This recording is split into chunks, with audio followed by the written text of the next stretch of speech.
Hello student, कैसे हैं आप सब। उम्मीद करता हूं आप सब अच्छे होंगे, मस्त होंगे, बेहतर होंगे, आपकी पढ़ाई भी बेहतर चल रही होगी। और आज का जो हमारा लेक्चर है बच्चों, आयनिक यौगिक और सहसंयोजी यौगिक में किस प्रकार से तुलना करेंगे यहाँ पर, या क्या अंतर है यहाँ पर चर्चा करेंगे। देखिए, तुलना भी पूछ दिया जाता है, कभी कभी अंतर भी पूछ दिया जाता है कि सहसंयोजी यौगिक या आयनिक यौगिक में अंतर लिखिए। तो यहाँ पर जो आयनिक यौगिक होता है वो अपने अष्टक को पूरा करने के लिए दो परमाणुओं के बीच इलेक्ट्रॉनों के साझा से बंध बनता है। बिल्कुल चर्चा करेंगे हम। जैसे हम यहाँ पर आयनिक यौगिक एक NaCl लेते हैं बच्चों।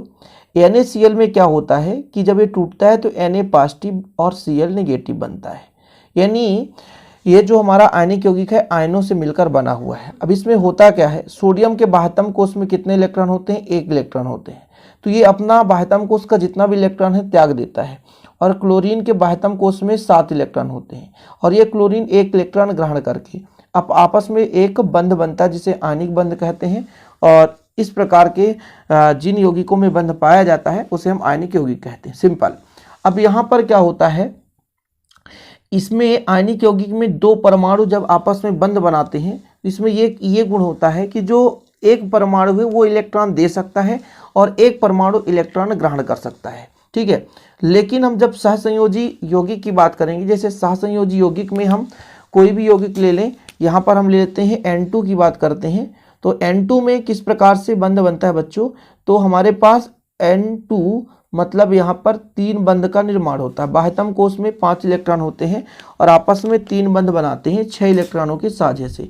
अब इस पर दोनों के पास इलेक्ट्रॉन लेने की क्षमता है और दोनों के पास इलेक्ट्रॉन देने की क्षमता है। लेकिन जहाँ पर हम आयनिक यौगिक की बात कर रहे थे, इसमें एक ही परमाणु इलेक्ट्रॉन दे सकता है और एक ही परमाणु इलेक्ट्रॉन ले सकता है। ऐसा इनमें कोई प्रॉपर्टी नहीं है कि भाई वही परमाणु इलेक्ट्रॉन ले भी सके दे भी सके। लेकिन जो हमारा सहसंयोजी यौगिक होगा, इस सहसंयोजी यौगिक में जो भी परमाणु होंगे इसमें इलेक्ट्रॉन लेने की भी क्षमता होती है और दे भी सकते हैं। समझ रहे हैं, मतलब दोनों परमाणु इलेक्ट्रॉन ग्रहण करने की क्षमता रखते हैं या देने की क्षमता रखते हैं। लेकिन ऐसा आयनिक यौगिकों में नहीं पाया जाता। तो पहला तुलना है कि इनकी प्रकृति कैसी होती है। तो जो आयनिक यौगिक होते हैं वो ठोस अवस्था में पाए जाते हैं। सभी आयनिक यौगिक ठोस अवस्था में पाए जाते हैं मुख्य रूप से। लेकिन जो हमारा सहसंयोजी यौगिक है जिसमें इलेक्ट्रॉनों के बराबर मात्रा में साझे से इलेक्ट्रॉनिक बंध बनता है, तो ये जो यौगिक होते हैं ठोस, द्रव और गैस तीनों अवस्था में पाए जाते हैं। दूसरा डिफरेंस है कि क्रिस्टल जालक के भाग आयन है, मतलब जो आयनिक यौगिक बनता है वो आयन से मिलकर बनता है जिनके मध्य प्रबल वैद्युत आकर्षण या कूलाम्ब आकर्षण बल पाया जाता है। क्योंकि आप आगे पढ़कर मतलब जब भी हमारा आयनिक यौगिक के बारे में चर्चा आएगी तो वहाँ पर आप पढ़ोगे। अभी तो मान लीजिए आयनिक यौगिक सिंपल है, लेकिन जब आप क्रिस्टल पढ़ोगे तब वहाँ पर आयनिक क्रिस्टल पढ़ोगे तो वहाँ पर समझ में आएगा कि जो आयनिक यौगिक होता है वो रचक इकाई घटक में से आयन से मिलकर बना होता है। रचक इकाई घटक किसे कहते हैं? जिनसे मिलकर वो बना हो। जैसे दुनिया का कोई भी पदार्थ है वो तो अणु से बना होगा, या तो परमाणु से बना होगा, या तो आयन से।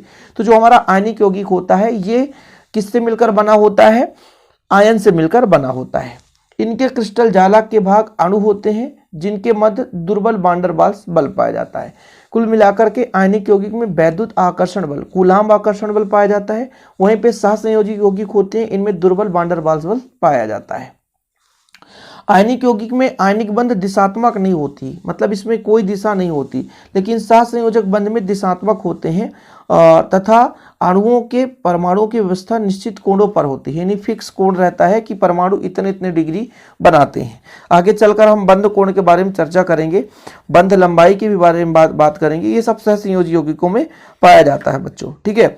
और जैसे हमने कहा कि ये जो हमारा सहसंयोजी यौगिक है इसमें दिशात्मक गुण पाया जाता है और जिसे दर्शाने के लिए, यानी इस बंध को दर्शाने के लिए हाइपा द्वारा दर्शाते हैं। आगे देखो, यदि हम देखें कठोरता तो ये समानता कठोर होते हैं, आयनिक यौगिक कठोर होते हैं। जैसे NaCl नमक का ठर्रा देखे होगे, आप अपने घर में भी देख लेना। लेकिन जो सहसंयोजी यौगिक होते हैं ये नरम अवस्था में पाए जाते हैं। अच्छा, एक चीज और हमने आपको समझाया था कि आयनिक यौगिक में जो बल होता है वो प्रबल बल होता है। यानी जो बंध बनता है वो प्रबल बंध होता है। अणुओं परमाणुओं के बीच जो आपस में बंध बनती है बहुत ही प्रबल होता है बच्चों। लेकिन सहसंयोजी यौगिकों के बीच जो बंध होता है वो दुर्बल होता है, दुर्बल वान डेर वाल्स बल। इसीलिए तो कहते हैं क्योंकि ये अणुओं के बीच लगता है। और जो आयनिक हमारा यौगिक है इनमें आयनों के बीच बंध होता है, तो प्रबल होने के कारण इनका गलनांक क्वथनांक भी उच्च होता है। लेकिन वहीं पे सहसंयोजी यौगिक में गलनांक क्वथनांक हमेशा निम्न होता है। हम NaCl की बात करें, नमक की बात करें, नमक आप सबको पता है घर में नमक का ठर्रा है, आप देख लेना बोरी में आता है, 100 रुपए में 10 किलो 15 किलो आ जाता है बच्चों, बोरी देख लेना नमक की। अब वो जो नमक होता है यदि ठोस है, ढेरा है, तो उसमें कोई विद्युत धारा का प्रवाह नहीं होगा। लेकिन जैसे उसे हम विलयन में मिलाते हैं, पानी में मिलाते हैं, तो आयन के रूप में वो टूटता है। और बच्चों जब आयन बन जाता है तो आयन का मतलब ये हुआ उसमें पॉजिटिव नेगेटिव है, आयन प्रवाह होने लगते हैं और आयन के प्रवाह से धारा बहने लगती है, धारा बहने लगती है। इसलिए तो कहते हैं कि जो हमारा आयनिक यौगिक होता है यदि ये ठोस है तो विद्युत धारा का प्रवाह नहीं होगा बच्चों।